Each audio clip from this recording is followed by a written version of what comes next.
Hi friends! Welcome back to my channel. And usually dito, sinishare ko yung mga worship songs, prayers, and minsan letters to God. Pero today, gusto ko naman ibahagi yung isang personal, parang journal entry o self-reflection ko with the Lord.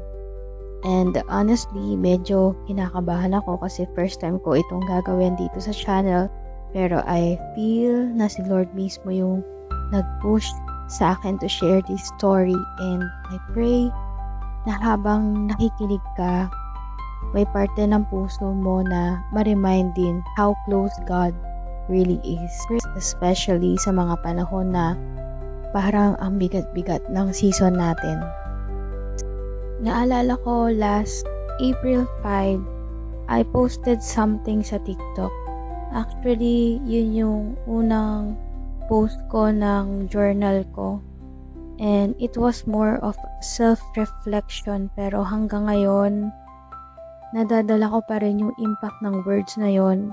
And kasi may napanood akong video at ang sabi doon, I'd rather beg God to have mercy on me than to give up entirely and walk away. Grabe, nung narinig ko yon, parang tinamaan ako diretso sa puso. Hindi siya simpleng quote lang. It felt like God whispering to me in the middle of my confusion, in the middle of my frustrations and fears. Lately kasi, I've been wrestling again. Akala ko surrender na ako kay Lord.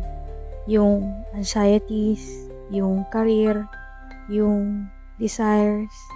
Pero ayun na naman, parang balik ako sa battlefield ng mind ko.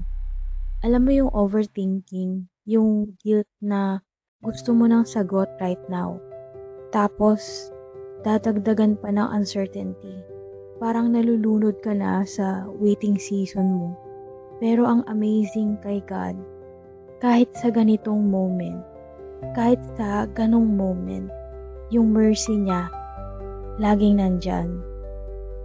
May mga araw na naiisip ko, Lord, baka mas okay kung bumalik na lang ako sa dati kong trabaho. Yung pagiging cook o chef. Kasi to be honest, mas familiar yon, mas stable. Pero every time naiisip ko yon, naaalala ko rin, doon din ako doon ako naging proud. Feeling ko kaya ko lahat on my own. Doon lumakas yung stronghold ng pride sa puso ko. Kaya kahit minsan nami-miss ko yung comfort ng dating buhay, alam ko rin na hindi na ako pwedeng bumalik sa ganon.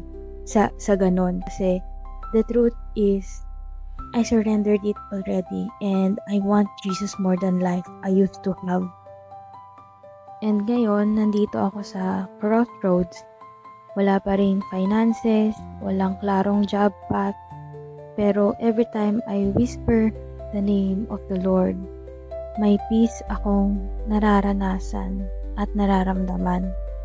Hindi ko pa rin gets lahat ng ginagawa niya, pero mararamdaman mo na He is near. Kaya ito, nag-share ako hindi bilang taong may sagot sa lahat, kundi bilang isang taong nagsisik sa grace niya. And I'm not giving.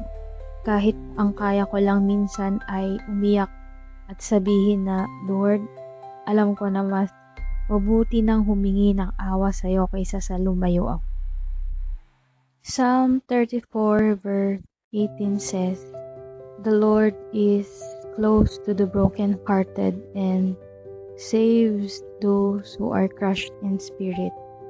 So kung ikaw ngayon, feeling mo wasak ka na, lost ka, or nasa season ka ng matagal na paghihintay, please know this, na hindi malayo si Lord. Hindi siya absent, hindi rin siya tahimik. Ang totoo, He is always near and He is close to you. So today, sinusuko ko ulit yung pain, yung waiting, yung confusion kay Lord lahat.